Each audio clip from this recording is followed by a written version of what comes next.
Welcome back to ABC General Hospital Spoilers Channel. Today, we will learn about the escalating tensions in Port Charles as Detective Harrison Chase edges closer to unraveling the tangled web surrounding the shooting of Drew Kane and the potential framing of Willow Tate. In the shadowy undercurrents of Port Charles' elite circles, Harrison Chase is poised to deliver a bombshell revelation that could shatter the carefully constructed alibis of Michael Corinthos and his enigmatic ally, Jacinda Bracken. As the investigation into Willow Tate's involvement deepens, Chase's relentless pursuit of justice uncovers layers of deception that threaten to expose hidden motives and buried secrets. Spoilers tease that Chase will soon sit down with the sharp-witted Alexis Davis, sharing critical insights into Willow's case that could pivot the entire narrative. Chase's unyielding belief in Willow's innocence stems from his deep-seated sense of right and wrong, viewing her not just as a suspect, but as a victim caught in a storm of familial betrayals. This conviction drives him to meticulously sift through evidence, ignoring the personal toll it might exact on his own life, all while the Quartermain mansion simmers with unspoken rivalries. Willow Tate has long been a magnetic figure in Port Charles, drawing in a parade of men who see themselves as her personal saviors, each believing they can shield her from the relentless chaos that defines her existence. From her turbulent past with past loves to her current entanglements, Willow's life reads like a tragic ballad, where vulnerability invites both protection and peril. Yet, Chase's involvement carries extra weight. He is steadfastly married to the fiery Brooklyn Quartermain, whose pragmatic outlook clashes sharply with his idealistic crusade. In heated late-night discussions at their cozy home, Brooklyn has implored him to abandon this Free Willow obsession, warning that it could fracture alliances within their social circle and invite unnecessary scrutiny from the police brass. Despite her pleas, Chase remains resolute, his detective's intuition overriding domestic harmony as he pores over case files under the dim glow of a desk lamp. Convinced that Willow's plight demands his intervention, this marital tension adds a poignant layer to the drama, highlighting how personal loyalties can collide with professional duties in unexpected ways. Michael Corinthos' shadowy history of violence looms large over the current investigation, casting doubt on his role in the explosive events that left Drew Kane fighting for his life. Long ago, in a moment of raw desperation, Michael wielded an axe against Claudia Zaccara, a brutal act born from the primal urge to safeguard his young sister, Jocelyn Jax, from imminent danger. That incident, while deemed justified in the courts, scarred Michael's reputation and fueled whispers of a volatile temper simmering beneath his polished exterior. Now, as suspicions swirl around the congressman's shooting, Chase is zeroing in on Michael's potential involvement, piecing together timelines that don't quite align with his professed innocence. The detective's mind races with possibilities. Did Michael's protective instincts twist into something darker, prompting him to take matters into his own hands? Fans have speculated wildly online, with forums buzzing about whether Willow, under immense pressure, might have squeezed the trigger in a fit of desperation, or if Michael's calculated moves are the true culprit, adding intrigue. Questions arise about a gun mysteriously planted in Willow's room at Elizabeth Baldwin's serene lakeside home. Could Michael have orchestrated this setup to ensure Willow's permanent separation from their young children, Avery and Donna, whose innocent faces haunt every custody debate? The motive behind such a frame-up would be profoundly personal for Michael, rooted in a fierce determination to shield his family from what he perceives as Willow's destabilizing influence, especially amid her health struggles and shifting alliances. In whispered conversations with close confidants, Michael has expressed a burning resolve to keep Willow at arm's length, viewing her as a threat to the stability he's fought so hard to build for his kids. This desperation paints him as a man cornered, willing to bend rules in the name of paternal duty, yet it risks unraveling everything he's constructed. Chase, ever the astute investigator, senses this undercurrent and turns his gaze toward Jacinda Bracken, convinced she's weaving a veil of lies to protect Michael. By delving into Jacinda's client roster from that fateful night, a ledger filled with high-profile names from Port Charles' underbelly, Chase aims to demonstrate that she couldn't possibly have been with Michael as claimed. Rumors point to Ezra Boyle, a slick, morally ambiguous politician whose past dalliances with Jacinda predate her pivot toward legitimacy. Urged by Michael's influence to clean up her act and integrate into respectable society. This revelation could not only dismantle their alibi, but also expose Jacinda's double life, where old habits die hard, forcing her to confront the consequences of her loyalties in a town that never forgets. Nina Reeves, ever the resilient survivor in Port Charles' social tapestry, might unexpectedly emerge as an unlikely savior for her estranged daughter, Willow, bridging the chasm of their fractured bond with insider knowledge. Nina's history with Ezra Boyle runs deep, marked by tense encounters at glamorous galas and clandestine meetings that reveal the politician's predatory tendencies toward women like Jacinda. Drawing from her own experiences navigating betrayal and redemption, Nina could provide Chase with pivotal details, perhaps a forgotten email thread or a witnessed rendezvous that corroborates Jacinda's alternate whereabouts. This act of maternal outreach would be a turning point, softening the edges of their strained relationship and showcasing Nina's growth beyond personal vendettas. Meanwhile, Drew Kane, still recovering from his near-fatal wound, channels his anguish into a vengeful campaign to incarcerate Michael, regardless of the absolute truth behind the shooting. Fueled by a mix of survival instinct and lingering resentment, Drew is prepared to testify against Michael, fabricating connections if needed to ensure Willow's exoneration. His single-minded focus prioritizing punishment over pure justice mirrors a darker side of Port Charles' elite, where revenge often masquerades as righteousness. Unlike Chase, whose empathy tempers his zeal, Drew's approach lacks nuance, potentially leading to broader fallout that ensnares innocence in the crossfire. As the week unfolds, spoilers promise a glimmer of hope for Willow, a beacon amid the encroaching darkness of her legal woes, likely courtesy of Chase's dogged efforts that come at Michael's steep personal cost. Picture the electric atmosphere in the Quartermain household, where Michael and Chase, uneasy cohabitants under one grand roof, navigate daily interactions laced with suspicion and veiled barbs, shared meals turning into battlegrounds of unspoken accusations. Thanksgiving gatherings, traditionally a time of forced civility among the Quartermains, are set to erupt into full-scale pandemonium, with Tracy's sharp tongue slicing through the tension and Monica's mediation efforts falling flat. Sonny Corinthos, the wise street enforcer, issued a stark warning to Michael just last week during a tense sit-down at the Floating Rib, cautioning that scapegoating Willow would only invite karmic backlash. Michael's unyielding thirst for retribution against Willow blinds him to these sage words, propelling him toward a precipice where his schemes could implode, alienating allies and empowering his adversaries. The potential bust for Michael and Jacinda looms large, with Chase's extracurricular sleuthing risking his detective badge and straining relations with his partner, Dante Falconeri, who values protocol above all. Dante might view Chase's rogue tactics as a breach of trust, leading to internal affairs scrutiny, though it wouldn't spell total ruin for the dedicated cop. Brooklyn, caught in the emotional whirlwind, may resent the ripple effects of Chase's mission, as Michael's imprisonment could disrupt business ties and social dynamics she cherishes. It's a poignant irony that Brooklyn hesitates to rein in her husband's compassion, allowing this path of potential enmity with Michael to unfold, underscoring the delicate balance of love and ambition in their world.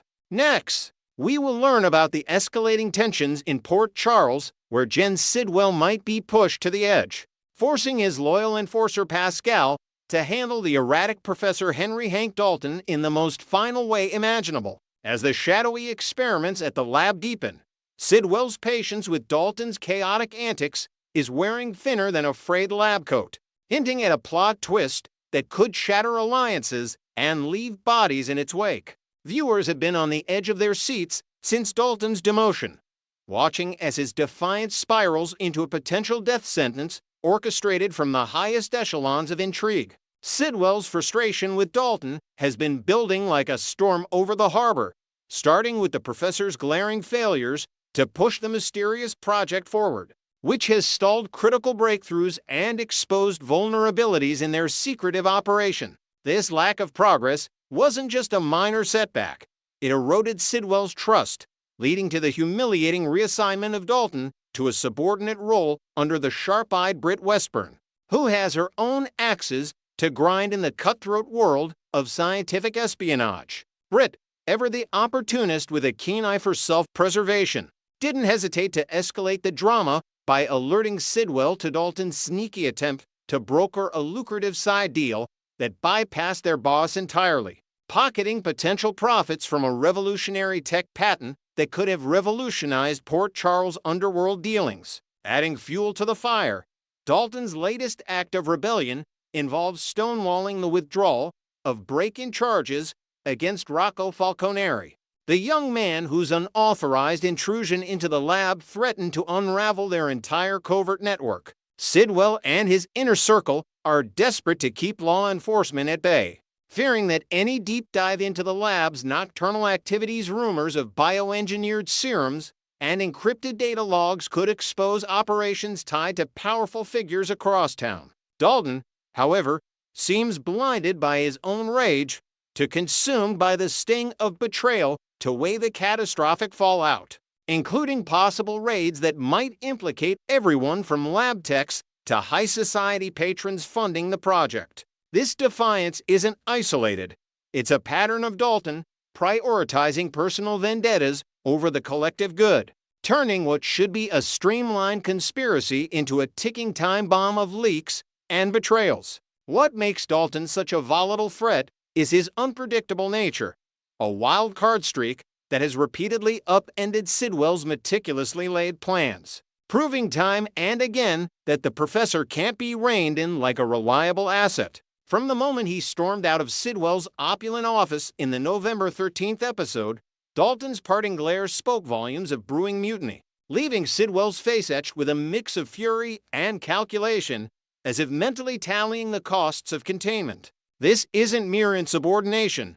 Dalton's history shows a man who thrives on chaos, once derailing a similar initiative years ago by leaking partial schematics to a rival firm, nearly costing Sidwell a fortune in hush money and legal battles. His refusal to follow even basic directives like silencing the Falconeri charges stems from a deep-seated ego, inflamed further by the public shaming from Laura Collins, whose pointed words during a tense town hall exposed Dalton's ethical lapses in front of influential locals. Hell-bent on retribution, Dalton has fixated on targeting Laura's grandson Rocco not just as payback, but as a symbolic strike against the Collins family's meddling influence, plotting subtle sabotages like anonymous tips to authorities or fabricated evidence that could drag the boy into juvenile court. Sidwell, watching this unfold from his vantage point, recognizes Dalton as a liability that demands swift intervention,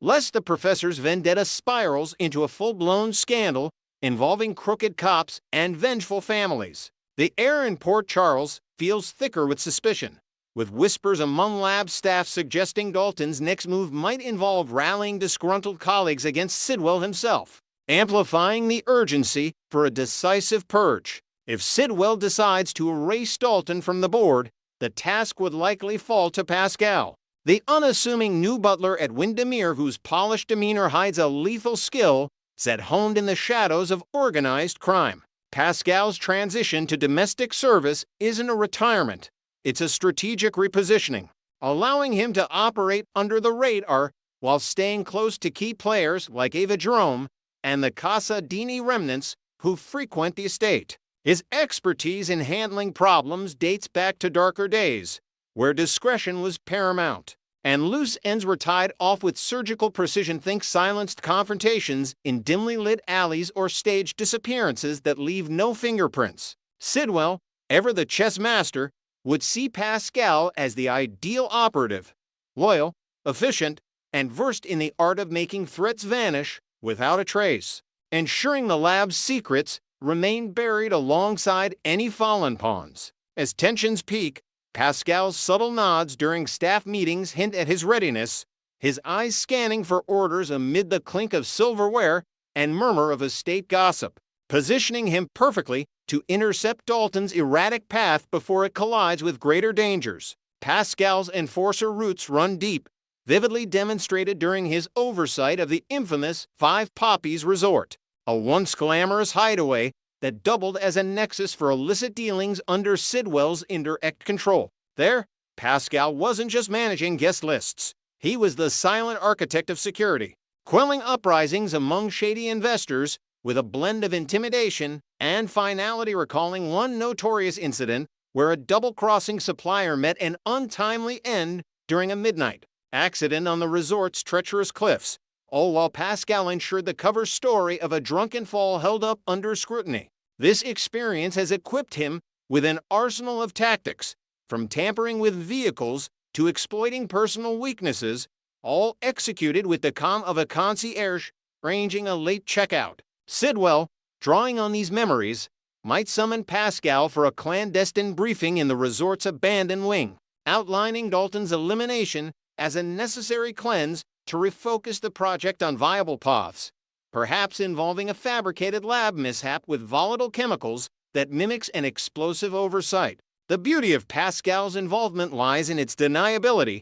As Windermere's staff, he can slip in and out of scenes unnoticed, planting evidence or alibis that point fingers elsewhere, safeguarding Sidwell's empire from the fallout. To tie off the operation flawlessly, Sidwell would orchestrate a narrative that deflects suspicion, potentially framing Sonny Corinthos as the culprit given the mob boss's tangled ties to Rocco Falconeri through his son Dandy's protective oversight. Sonny's reputation as Port Charles kingpin makes him an easy scapegoat. Imagine leaked documents suggesting a mob hit gone awry, or witnesses planted to swear they saw Corinthos' associates lurking near the lab, igniting a fresh war between Sonny's crew and Sidwell's operatives that distracts from the true motive. This misdirection wouldn't just neutralize threats, it could weaken Sonny's hold on the docks, indirectly benefiting Sidwell's smuggling routes for project materials. Alternatively, Sidwell might opt for subtlety, engineering Dalton's vanishing act as a voluntary flight, perhaps a forged passport and a one-way ticket to a remote island, complete with a staged suicide note blaming workplace stress to avoid messy autopsies altogether. Or, for dramatic flair, a carefully staged accident like a sabotaged elevator plunge during a late-night lab session, ruled as mechanical failure amid the building's aging infrastructure. Whatever the method, Sidwell's endgame prioritizes silence, ensuring Dalton's removal paves the way for smoother progress, unburdened by the professor's disruptive shadow. Next, we will learn about the shocking revelations swirling around Lucas Jones and his complicated love life, as buried secrets threaten to unravel everything he thought he knew. In the twisted world of Port Charles, few moments hit harder than when a beloved character is forced to confront their own flawed instincts about the people closest to them. Lucas Jones, ever the optimistic doctor with a heart full of forgiveness, is about to experience this gut-wrenching epiphany firsthand as the veil lifts on his boyfriend, Marco Rios. What starts as a seemingly innocent romance quickly spirals into a web of deception that exposes Lucas's vulnerability to those who wear masks in plain sight. Marco, with his charming smile and easygoing vibe, has been a breath of fresh air for Lucas after years of personal turmoil. But beneath that surface lies a storm of hidden agendas. As family ties and vendettas collide, Lucas must grapple with the painful truth that his judgment, once so steadfast, has led him straight into potential peril. This unfolding drama not only tests his resilience, but also forces a deeper reflection on past mistakes, reminding viewers why General Hospital excels at blending heartfelt emotion with high-stakes intrigue. Marco Rios bursts onto the scene as more than just a fleeting romantic interest. He's a powder keg of contradictions wrapped in an affable package, and his lineage adds layers of danger that could engulf Lucas entirely. Revealed as the son of the cunning Jen Sidwell, a figure synonymous with shadowy power plays and ruthless ambition, Marco carries the weight of a legacy that's anything but benign. Jens, with his iron grip on Windermere and its sprawling estate, has molded Marco into a tool for his own schemes, fostering a deep-seated grudge against Sonny Corinthos that borders on obsession. Marco's opposition to Sonny isn't born from personal beef, but from a warped sense of filial duty. Convinced that the mobster's hands are stained with his mother's blood, a belief that's as misguided as it is volatile. This loyalty blinds him to the nuances of truth, positioning him in a precarious spot where one wrong move could ignite a war. For Lucas, who envisions a peaceful future away from the chaos, dating Marco means unwittingly stepping into crosshairs, where every whispered conversation at the floating rib or stolen kiss at the park could be ammunition for Jens's larger plot. Analysts of the show point out how this dynamic mirrors classic soap tropes, where love becomes the ultimate casualty of inherited feuds, amplifying the tension as Marco's dual life threatens to pull Lucas under. Carly Corinthos, the fierce matriarch who's navigated more betrayals than most, won't stand idly by as her friend Lucas dances on the edge of disaster. Her intervention promises to be a pivotal turning point in this saga.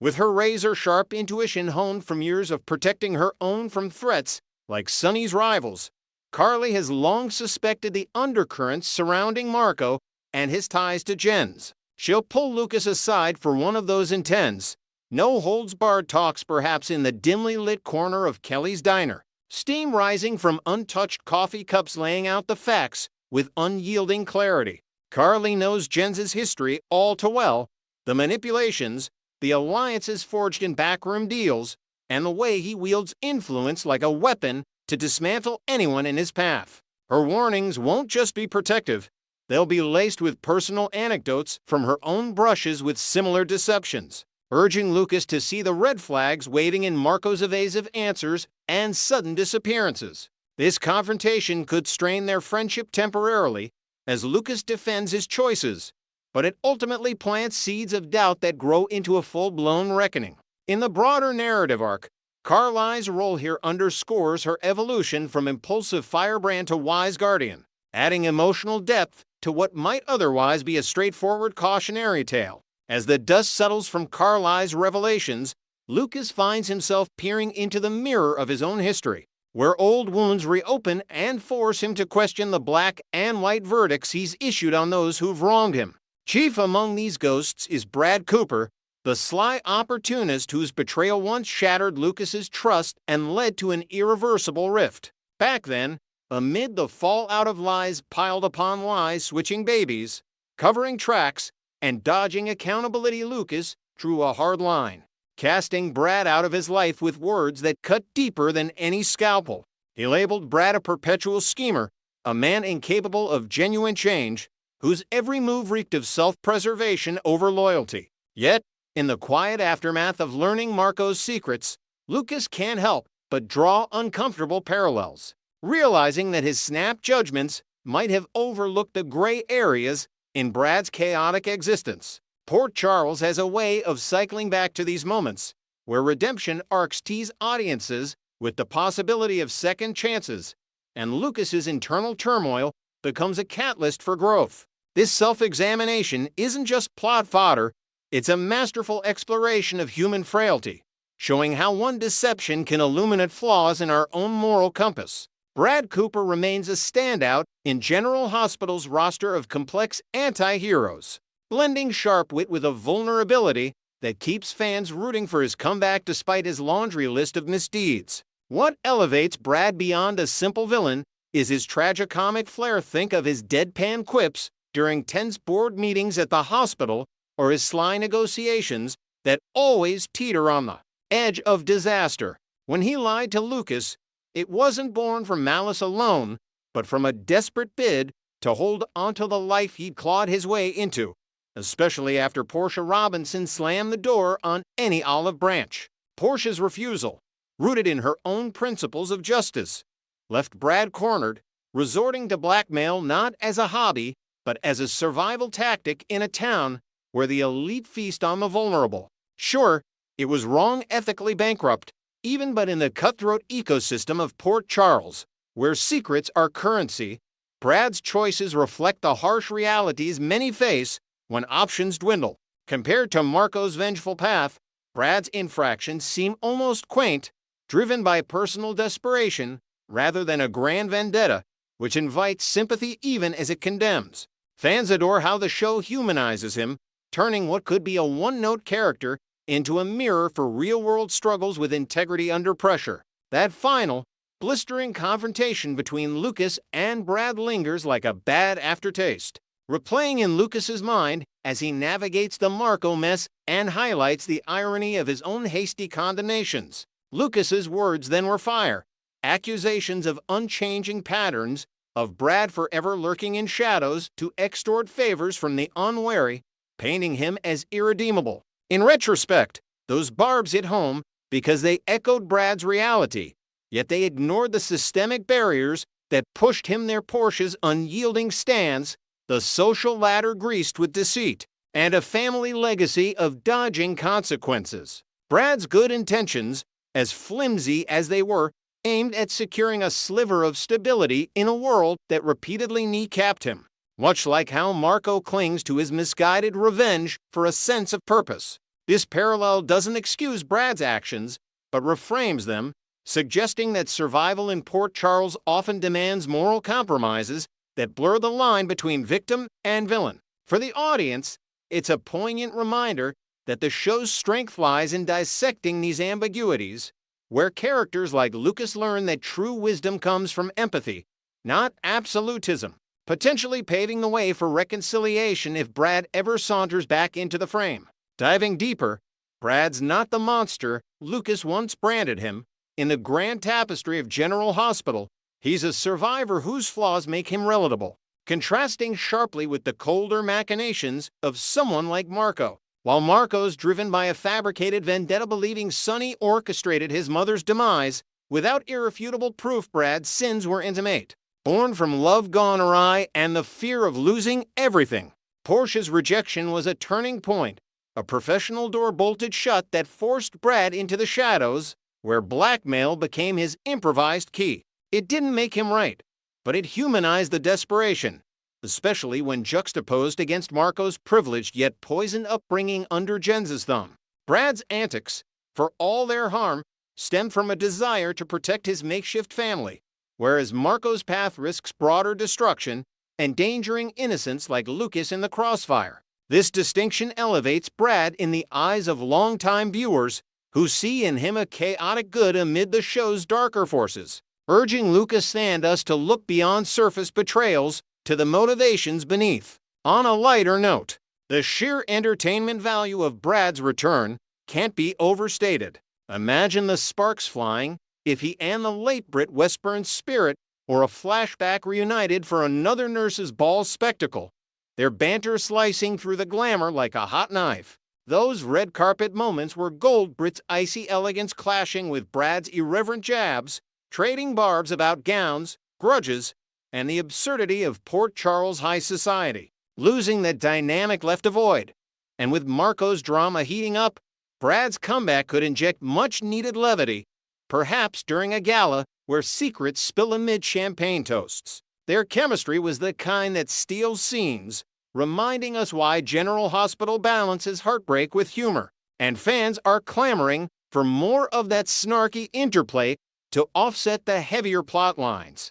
Marco Rios embodies the tragic figure torn between loyalty and morality, navigating a fractured existence that echoes Brad's struggles, but on a more explosive scale, setting the stage for Lucas's biggest dilemma yet. On his own merits, Marco shines as a decent soul volunteering at local charities, cracking jokes that light up sterile hospital corridors, and showing genuine care for Lucas's well-being.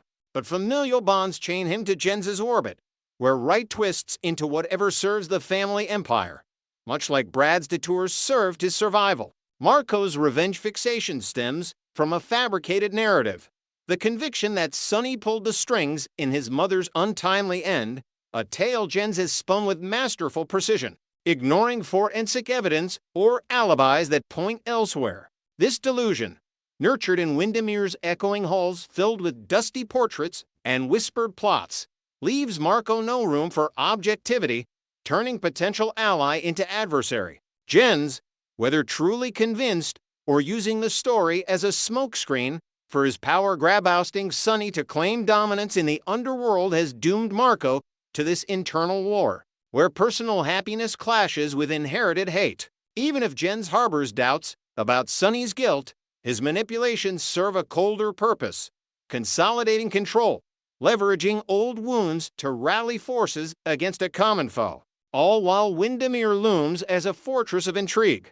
The estate itself becomes a character in this tale, its Gothic spires and hidden passages symbolizing the tangled loyalties that ensnare Marco. For Lucas, drawn to the idea of escaping to this isolated haven for a fresh start, the reality is a minefield: Jens's influence seeping into every corner, turning romantic getaways into strategic battlegrounds. This push-pull dynamic in Marco's psyche adds psychological depth, exploring how environment and upbringing can corrupt even the purest intentions, much like the societal pressures that warped Brad. As the truth unravels, Marco's caught in the crossfire of his own making, forcing viewers to ponder if redemption is possible when one's world is built on sand. When Lucas floats the idea of relocating to Windermere, Carlyle's resistance erupts like a storm, her protectiveness clashing with his optimism in a showdown that could redefine their bond. She knows Jens's playbook intimately, the way he collects leverage like poker chips, using personal relationships to bend others to his will, from coerced alliances to planted scandals. Carlyle's pleas will be fervent, perhaps unfolding in a rain-slicked confrontation outside the manor gates, where she recounts tales of Jens's past conquests, sabotaged businesses, fractured families, and lives upended for the sake of ambition. For Lucas, aware only of Marco's paternity but blind to the full venom, this intervention feels like overreach, yet it sows the seeds of caution. Windermere, with its allure of seclusion, hides traps, eavesdropped conversations, manipulated staff, and Jens's ever-watchful eye that could turn Lucas into unwitting bait. Carlyle's stance isn't just maternal, it's a strategic shield, drawing from her history of shielding loved ones from mob-adjacent dangers, ensuring Lucas doesn't trade one betrayal for another. In the end, as Marco's deceptions come to light, the big question hangs in the air.